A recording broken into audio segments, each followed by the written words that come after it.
Process Automation. Today, I'm joined by Don Earl. Don heads up the group of engineers that developed a brand new coolant refill option. He's going to tell us all about it.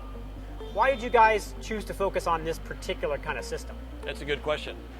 We went into a lot of our customer shops and we looked at the methods that they were using to maintain their coolant tanks. And what we found was a wide variety of processes that they were using. Most of them were very time wasting. So what were they doing then? Well, they were mixing coolant sometimes at a station that was away from the machine, carrying buckets back to the machine full of coolant, adding the coolant to the tanks, making a mess, that kind of thing, then cleaning the mess up. Right, wasting a lot of time when they should be in front of the machine, probably doing some machining. Exactly, right. Exactly. What we decided was that we could come up with a way and a mechanism to mix the coolant for the customer right at the machine. And also automatically. Automatically, that's right. Right. And keep the coolant tank filled to the proper concentration level. That's great. Can you show us how it works? Yeah, let's take a closer look. Yeah, it couldn't be simpler, Andrew. So here's the system in its entirety right here. It hangs on the back of the coolant tank and it integrates with the existing handle. The system is comprised of basically three components. You have your coolant concentrate tank, the mixing valves that are just below, and then on the back there's a port which you connect your water supply to. Now, the water supply can be either city water or it can be your RO water if your plant has RO water facility. You know, the one that you were bucketing the coolant from prior to buying this option. Exactly. So how does the unit actually mix the water and the concentrate together? The mixing occurs in the mixing valve pack assembly. There's a Venturi valve that we developed especially for this option, and it does a really good job of blending the coolant concentrate with the supply water and then dispensing it into the tank. And so it's nice and uniform, not going to separate, all that kind of thing? Right, that was a major focus of our effort to make sure that we got a very good mix so that doesn't happen. That's great, that's really good to know. So what if I have a particular kind of concentrate that I'm familiar with using? Can I use that same concentrate in this system? You can. You can use any concentrate that's on the market today.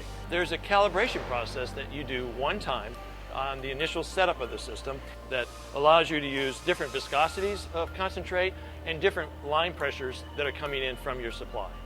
Is that calibration process pretty easy to do? It's a very simple process and it's a one-time deal that you do initially, and then after that it's automatic. That's great. So I can't help but notice that this coolant tank doesn't have any coolant in it. Can we use this system to actually fill the tank? We can. We should do that. Let's go make some coolant. Cool. Well, Andrew, let me show you where the coolant refill option is in the control. It's located in current commands in the maintenance page, okay, the lower half. So probably the first question anyone's going to ask is, how do I set my concentration? Yeah. Here you can see we have it set to 5%. And to change that, it's a simple one button click. You can change that anywhere from 0 to 10%. That's great. That's very helpful because when you have different conditions in the shop, say in the summer where it's very hot, you have a high rate of evaporation, you'll want to lean the tank out to compensate for the fact that the evaporation is causing the concentration level to rise.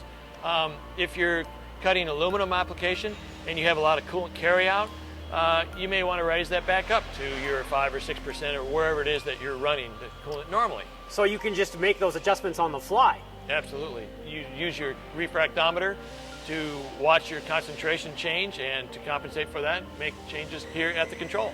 So you've shown me how the whole front panel works. Can we make some coolant? We can. So how do I do that? Well, it's very simple in this case. Since our tank is empty, what we're going to do is we're going to hit F3. And F3 will dispense 5 gallons of coolant at a time into the tank. That's great. Let's check it out. Here we go. Yeah, we're making coolant. I hear it working. That's right. There it goes, filling the tank automatically. That's awesome. Yep, perfect. So I do have one concern. Is there any way that I can accidentally overfill the tank? What we did was the control looks at the level float sensor in the coolant tank. And when the level of the coolant in the tank reaches 80% level, we shut that system off. So it prevents an overfill situation. That's great. I'm not going to end up with a big puddle of coolant on my floor. Exactly. That's fantastic. So really all I need to do is check my concentration periodically with my refractometer, make sure I've got my values fine-tuned at the control, and the system automatically does everything else on its own. That's right, Andrew. You know, it's a real productivity enhancement tool for the shop. It keeps the operator at the front of the machine making chips and making money instead of the back of the machine making a mess. That's fantastic. That's real Haas value right there. Thanks a lot, Don. You're welcome.